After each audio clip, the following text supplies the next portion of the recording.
The valedictorian is the outstanding scholar of the class chosen by the faculty. The valedictorian of the class of 2013 is Christopher Kimes.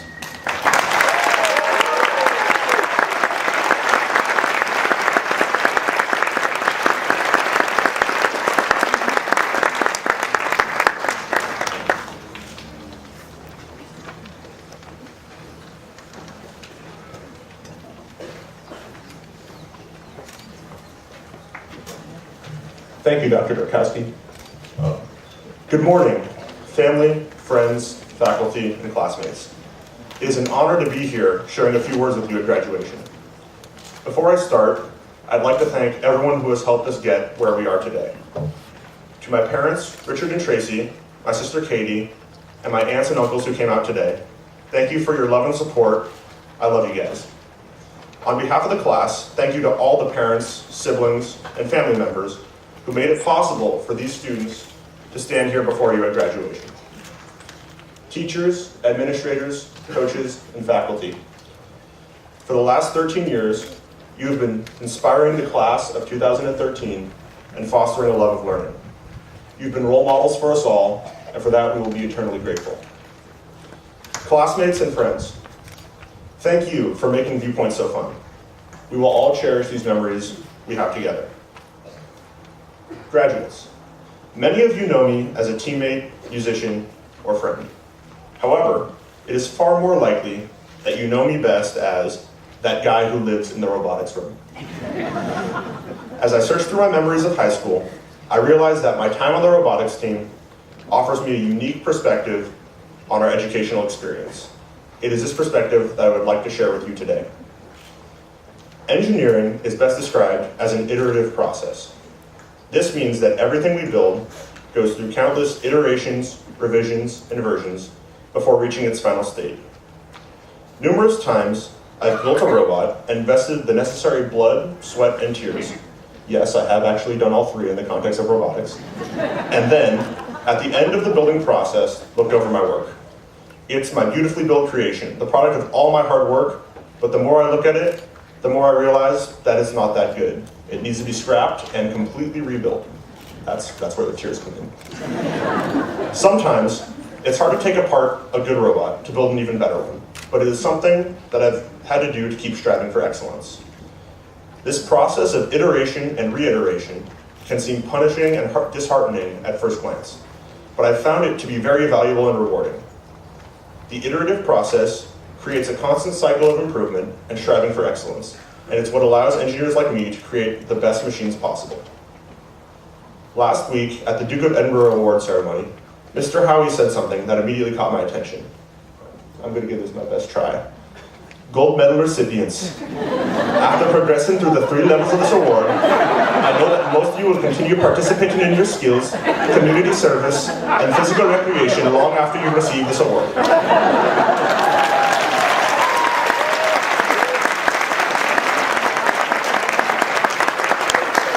Because these students don't do this program for the medal. They do it so they can create a lifestyle for themselves and continue to grow as human beings.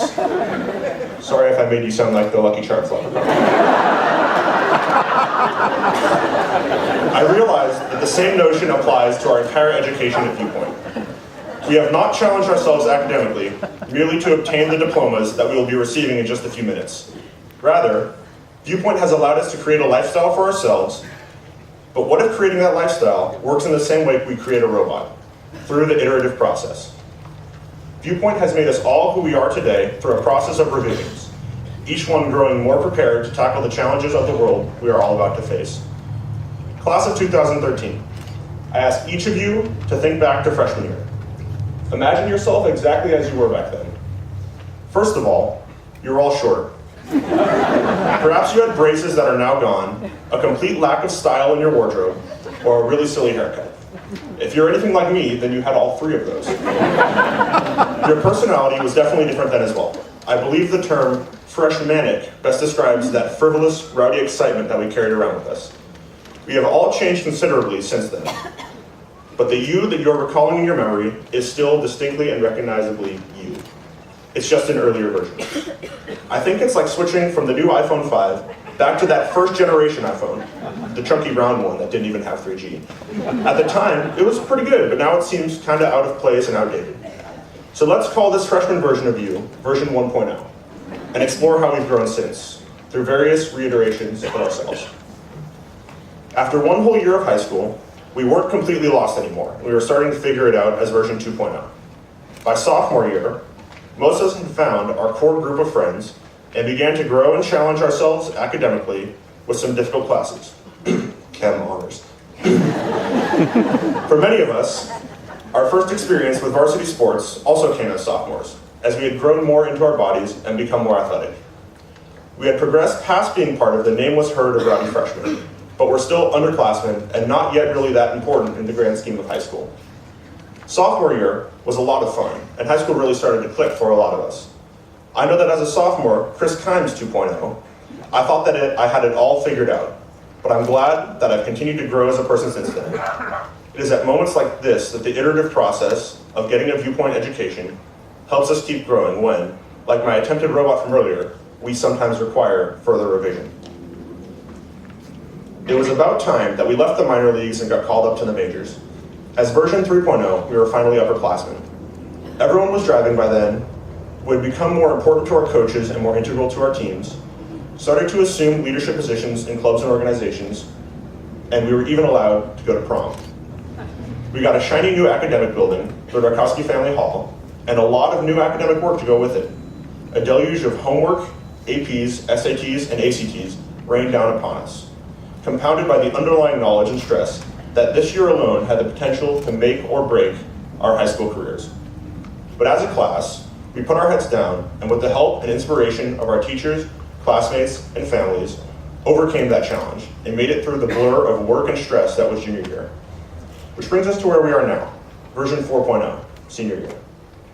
Class, do you guys remember that first day of school this September? We all showed up in ridiculous purple outfits.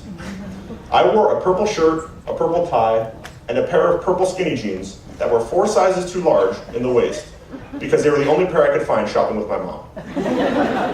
That's when I realized how much we had united and grown as a class. I discovered that I was willing to risk accidental wardrobe malfunction just to be a part of this collaborative expression of our identity. And I discovered how much I love all you guys. The transformation was complete. Our once fragmented and cliquey freshman social scene had become a single group of individuals, supportive and proud of one another. We had once been short, rowdy freshman hooligans, but we were now successful athletes, artists, musicians, and scholars. It was with this united spirit that we began one of the defining challenges of our high school experience, applying to college. While the vast amount of work we faced junior year had prepared us for this task, we couldn't have done it without a whole lot of coffee, the support and help of our families, and the incredible guidance of our college counseling staff and teachers. Now that we are standing here before you, we have reached our final version of high school. Each of us has become a finished product of Viewpoint, having changed and gone through countless revisions to get here. We are now polished, neatly packaged, and ready to be shipped off to some of the finest universities in the world. But just because we are finished products of Viewpoint, do not think that we are finished. In 10 years, I guarantee that all of us will be different people than we are now. We will be building our careers, making new friends, perhaps even building families, and still learning and growing long after our formal education has been completed. We must strive to keep reinventing ourselves, because that is how we will keep growing and becoming successful. Many of you may know that I am a rabid Green Bay Packers fan, so I couldn't miss this opportunity to share the words of their legendary coach, Vince Lombardi, who said, "We will chase perfection, and we will chase it relentlessly, knowing all the while we can never attain it. But along the way, we shall catch excellence." Keep chasing perfection relentlessly, classmates. Each time we decide to update to the newest version of ourselves, we get one step closer to perfection. And even if we can never really attain it, excellence is a pretty good consolation prize. That is what we have been doing throughout high school. True to Mr. Howie's words, we have created a lifestyle at Viewpoint of constant change, reiteration, and self-improvement. Just like one of my projects in the robotics lab, where revision after revision leads to success, we can keep revising ourselves. Keep updating from one version to the next to the next. And because as long as we live, we will always have room to learn and grow. Take this life lesson from Viewpoint and extend it. Keep learning, growing, and reiterating to become the best you can possibly be. Thank you.